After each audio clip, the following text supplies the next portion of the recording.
Well, it's time for Tech Talk. Many people have probably noticed getting robocalls on your cell phone lately, and here's to talk about it is Jason Strong with AT&T. Now, I've gotten a lot of these just this week. What's going on? So we've seen a rise in the number of robocalls that are being placed. So there's a couple different things that you can do to stop that. The first thing that we recommend doing is go to the do not call list and make sure your number's on there. So if you go to donotcall.gov, you can actually get your number on the registry, and then you can verify it too. So if you think you've already done it, it might be a good idea to double check.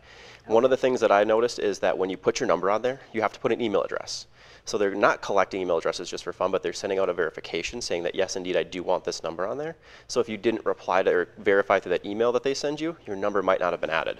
And if you're on that list and you're still getting calls, there's an app that will help you as well. Yes, because that list is only really going to block sales calls. So all these robocalls and other illegal kind of forms of robocalling can be blocked through AT&T, the Call Protect app.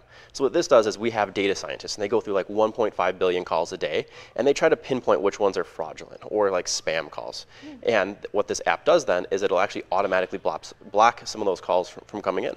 And have you seen people have success with that app? Yeah, I have.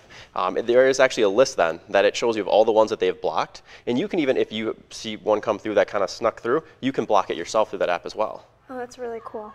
And we also have a way that you can block on your phone, which is something I didn't know. So if you're getting the same call over and over, what can you do there? So a lot of the smartphones, almost all the smartphones now, have the ability you can block a number. So what you do is in the call log, you can actually tap on that number. An iPhone, there's a little eye. If you look at the information right on the right side of the call log, tap on that, scroll all the way to the bottom, just hit block this number. Android, it's just about as simple as that as well. So you can block any number that calls you.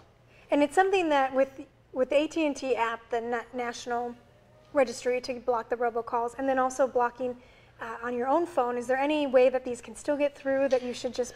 They still can get through, and they always will. Unfortunately, no system is going to be perfect, but taking those steps, if something does get through, then you can actually file a complaint with the FTC. That same website that you can register your number also has a link, so you can kind of put the number, put when they called you, all the information that maybe you can give to them so that they can kind of go, they do investigate, so you can give them the more information you give them, the better. That's also good advice. Well, as always, great tips for us, especially when we get those robocalls. Thank you, Jason.